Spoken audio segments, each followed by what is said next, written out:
जो कि एसएससी की तैयारी कर रहे हैं, आईबीपीएस की तैयारी कर रहे हैं, यूपीएससी की तैयारी कर रहे हैं। मुझे पता है ये एक दो स्टूडेंट्स की बात नहीं, ये लाखों नहीं है, ये करोड़ों स्टूडेंट्स की बात है। करोड़ों स्टूडेंट्स का टाइम ऐसे ही बर्बाद होता है, वो भी हर साल। आप कॉम्पिटिटिव एग्जाम की तैयारी कर रहे हैं, 1 साल दे दिया, 2 साल दे दिया, 3 साल लगा दिया, बस अब बस करो यार। 7-8 साल हो गए, एग्जाम दे रहे हो, नहीं निकल रहा। अभी टाइम ही गिव अप कर लो। किसी का ब्रेकअप हो गया, किसी का गर्लफ्रेंड से ब्रेकअप हो गया, किसी का अपने बॉयफ्रेंड से ब्रेकअप हो गया, और लगातार अपने एक्सेस को मैसेज करे जा रहे यार। Hello and welcome back to my channel. तो दोस्तों, सबसे पहले तो आप सबको हैप्पी न्यू ईयर, और उम्मीद करता हूँ कि आपका 2022 जैसा भी गया हो, 2023 इससे बेटर ही जाएगा।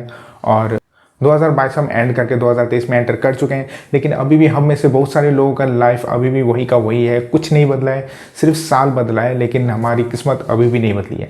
लेकिन 2023 आप में आपकी किस्मत बदल सकती है अगर आप ये 7 मिस्टेक्स रिपीट ना करो तो। जैसे कि ये जो भी मिस्टेक मैं अभी बताने वाला हूँ, ये बहुत ही कॉमन मिस्टेक्स हैं जो सभी करते हैं ऑलमोस्ट।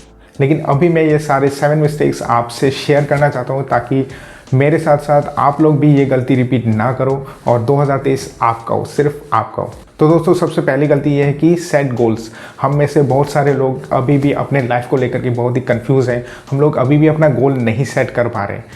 तो दोस्तों, जाइए और अपना गोल जल्दी से सेट कर लीजिए, क्योंकि अभी जस्ट मंथ शुरू ही हुआ है। अभी अगर पहले हफ्ते में ही आप अपना गोल सेट कर लो तो आगे का सिचुएशन, आगे का रोड मैप आपको धीरे धीरे मिल ही जाएगा। लेकिन इससे पहले आप सबको थोड़ा सा सोचना पड़ेगा कि क्या गोल सेट करें, हमारा इंटरेस्ट किस में है, हमें क्या करना चाहिए, क्या नहीं करना चाहिए। और जल्दबाजी में कोई ऐसा गोल ना सेट कर ले जो कभी आप हासिल ही ना कर सको।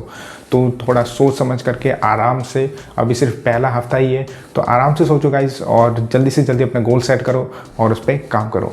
नेक्स्ट सबसे बड़ी गलती है प्रोक्रास्टिनेशन। हम लोग हर बार प्रोक्रास्टिनेट करते रहते हैं।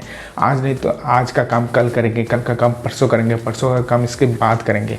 लेकिन ऐसा करते करते टाइम बीतता चला जाता है और हम कुछ नहीं कर पाते हैं। तो अगर आपने पहला पॉइंट गोल सेट कर लिया है तो ज़्यादा प्रोक्रास्टिनेट मत करो, जल्दी से जल्दी अपना काम शुरू कर दो बस। क्योंकि दोस्तों, प्रोक्रास्टिनेशन में पहले तो हफ्ता निकलता है, फिर महीना निकलता है, फिर पूरा साल निकल जाता है। इस तरह से आपने शायद 2022 भी निकाल दिया होगा। प्रोक्रास्टिनेशन इतनी बुरी हैबिट होती है ना दोस्तों, कि अगर एक बार आपको इसकी आदत लग गई ना, तो टाइम किस तरह से चला जाएगा आपको पता भी नहीं चलेगा। आज का काम कल पे टालने वाली जो आदत है ना, वो सिर्फ और सिर्फ 2 रीज़न से आती है। एक तो हम बहुत ही आलसी होते हैं, या दूसरा रीज़न होता है कि हम लोग ज़्यादा ओवर कॉन्फिडेंट हो जाते हैं। हमको कभी लगने लगता है कि यार ये काम तो बहुत ही ईजी है, ये तो कल भी मैं कर सकता हूँ, परसों भी मैं कर सकता हूँ, तो धीरे धीरे कर ही लेंगे। लेकिन बाद में ये काम टाइमली नहीं पूरा हो पाता है। इसलिए कहते हैं कि कल करे सो आज कर, आज करे सो अब, पल में प्रलय होएगा, बहुरी करेगा कब। तो जल्दी से प्रोक्रास्टिनेशन छोड़ो और अपने काम पे लग जाओ। तो दोस्तों, तीसरी सबसे बड़ी गलती होती है कि सुबह को जल्दी ना उठ पाना, देर तक सोना, 10 बजे उठना, 8 बजे उठना, 9 बजे उठना। ये सारे हैबिट्स बंद करो गाइस, और 5 बजे से उठना, 5 या 6 बजे से उठना शुरू कर दो। क्योंकि जब आप सुबह को उठते हो ना, जो एनर्जी फील होती है ना गाइस, वो बहुत ही अमेजिंग होती है। मैं भी 1 महीने से ट्राई कर रहा हूँ, सुबह को उठ के रोज़ जॉगिंग के लिए जाता हूँ, और यकीन मानिए सुबह का जो एनवायरनमेंट होता है ना, वो ठंडी ठंडी हवा आपके फेस को छू करके निकलती है। आपके अंदर ना एक ताजगी से एक फ्रेशनेस भर देती है। तो अंदर से आपको एक फ्रेशनेस फील आता है और सारा दिन आप मोटिवेटेड रहते हो।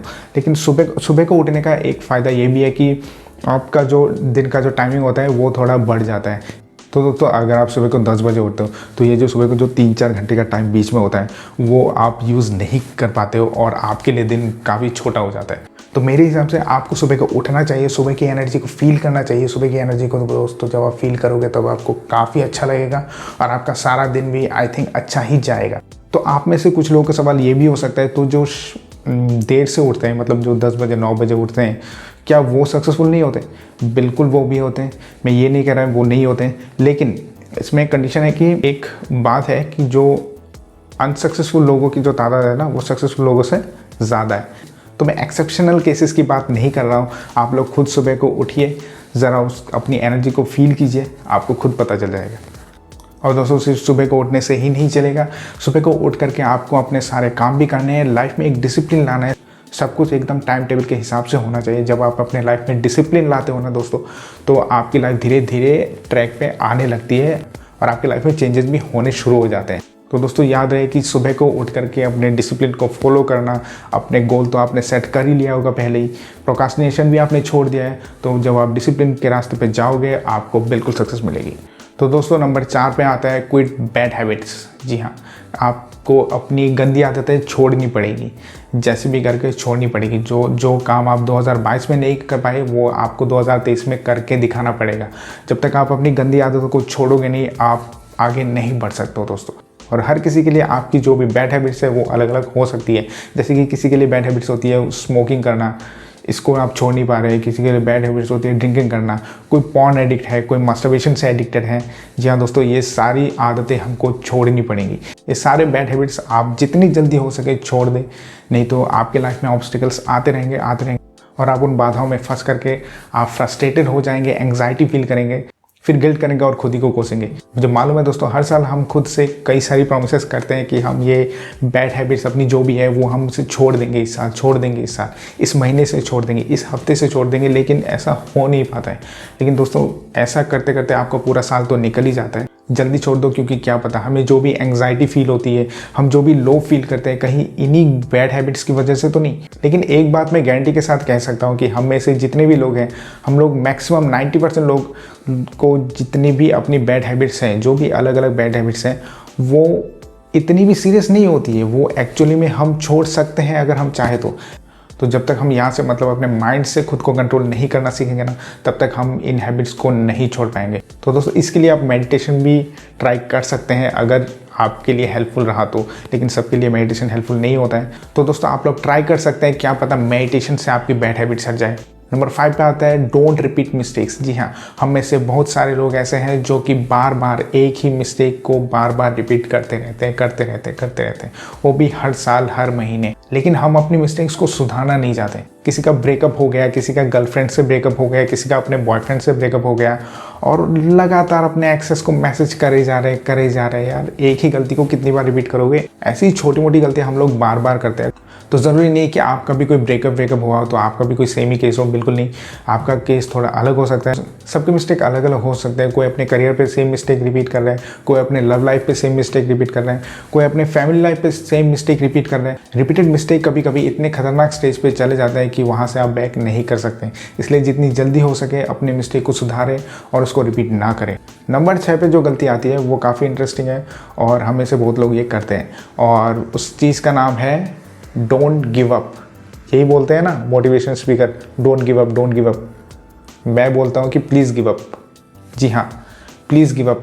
इतना भी मोटिवेटेड नहीं होना है कि हम यही समझ ना पाए कि कब हमें गिव अप करना चाहिए, कब हमें गिव अप नहीं करना चाहिए। तो दोस्तों आज की डेट में ऐसे बहुत सारे लोग हैं जो कि एक ही चीज़ को पकड़ के बैठे, एकदम ठान के बैठे, दिमाग में बिठा दिया है कि don't give up, don't give up. तो प्लीज़ यार आप ऐसा बिल्कुल ना करें।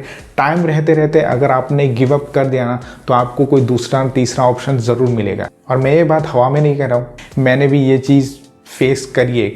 वो जो एक फार्मूला होता है ना सक्सेस का कि don't give up, motivation speaker तो ये बोलते हैं।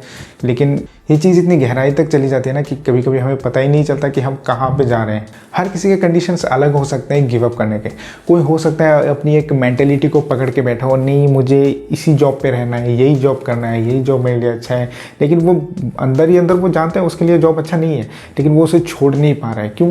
ऐसा नहीं है कि उसको हमेशा ऐसा नहीं होता कि उसको कोई फाइनेंशियल प्रॉब्लम हो इसलिए नहीं छोड़ पा रहा हो, हमेशा ऐसा नहीं होता। कभी कभी ना हम अपने माइंड सेट पे भी ये बिठा लेते हैं उसको। आप जब तक आप कोई एक चीज़ को छोड़ोगे नहीं ना, तब आपको दूसरे ऑप्शंस नहीं मिलेंगे।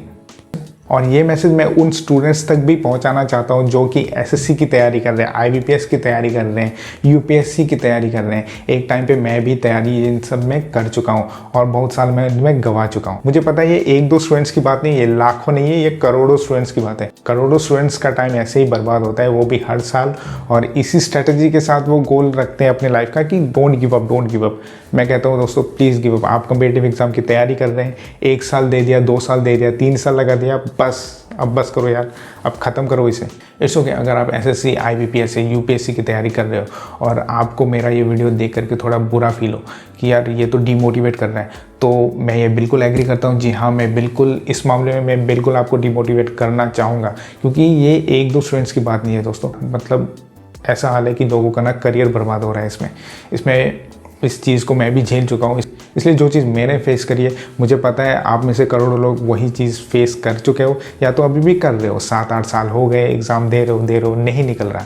अभी टाइम ही गिव अप कर लो। अगर आपने टाइम रहते गिव अप नहीं किया ना तो आपके पास और कोई ऑप्शन बचेगा ही नहीं, क्योंकि टाइम बहुत इंपॉर्टेंट है दोस्तों। इस टाइम पे आप कोई नया स्किल सीख सकते हो और अपने करियर को एक दूसरा डायरेक्शन दे सकते हो, क्योंकि दोस्तों ये सारे एग्जाम्स एक ऐसे दलदल है ना, एक बार आप उसमें घुस गए ना, इसके बाद आप जब यहाँ से निकलोगे तब ना ही आपके पास इतना टाइम बचेगा और ना ही कुछ करने का ज़्यादा मन करेगा, क्योंकि इसके बाद आप इतने डिमोटिवेट हो चुके होंगे ना दोस्तों कि दूसरा काम स्टार्ट करना बहुत ही मुश्किल हो जाएगा। तो इसलिए दोस्तों टाइम रहते आप जल्दी से जल्दी गिव अप कर लो। अभी भी वक्त है, अभी भी कुछ खराब नहीं हुआ है, अभी भी आप अपनी किस्मत को बदल सकते हो। मुझे पता है अगर आप एग्जाम्स की तैयारी कर रहे हो तो ये बातें सुन करके आप कितना डिमोटिवेट हो रहे होंगे, लेकिन दोस्तों मैं फिर से बता रहा हूँ, ये जो मैं वीडियो बना रहा हूँ ये सिर्फ एक्सेप्शनल लोगों के लिए नहीं है, ये उन मास पॉपुलेशन के हैं जो कि 90% लोग जो ऐसे एग्जाम में सक्सेसफुल नहीं हो पाते, ये वीडियो उनके लिए है। तो मैं उन 10% के लिए कुछ नहीं बोलना चाहूँगा, वो एग्ज़ाम दे रहे हैं, शायद उनमें से कोई क्रैक कर भी ले। तो last but not the least है बी सेल्फिश। जी हाँ दोस्तों, आपको सेल्फिश बनना पड़ेगा। ये टाइम रहते रहते दोस्तों अपना मतलब आप समझ लो और थोड़े से सेल्फिश बन जाओ। सेल्फिश बनने का मतलब ये नहीं है कि रोड पे एक्सीडेंट हो गया किसी का और आप उसको बचा नहीं रहे हो क्योंकि आप सेल्फिश हो, नहीं, ऐसा नहीं करना है। तो पहले तो दोस्तों आपको अपना भला देखना पड़ेगा, इसके बाद ही आप दूसरों का भला कर सकते हो, क्योंकि अगर आप खुद का ही भला नहीं कर सकते तो आप दूसरों का भला क्या करोगे। और अगर आपके पास कुछ है भी नहीं हो और आप दूसरों का भला करने चले भी गए तो उसका नुकसान ही होना है जिसका आप भला करने जा रहे हो। इसलिए पहले गाइस उस काबिल बन जाओ कि आप दूसरों का भला भी कर सको। कभी कभी हमारे लाइफ में ऐसे ऐसे सिचुएशन आ जाते हैं कि हमको ना एक साइड लेना ही पड़ता है। तो अगर आपने अपने बारे में सोच करके अपने लिए कोई डिसीजन ले लिया तो वो कोई बुरी बात नहीं है। सेल्फिश कभी कभी हमारी लाइफ में ऐसे ऐसे सिचुएशन आते हैं कि कभी कभी हमें सेल्फिश बनना पड़ता है। सेल्फिश होने का ये मतलब भी नहीं है कि आप किसी दूसरे की मदद करना ही छोड़ दो, बिल्कुल भी नहीं, ऐसा नहीं करना चाहिए दोस्तों। ज़रूरतमंद की मदद बिल्कुल करनी चाहिए।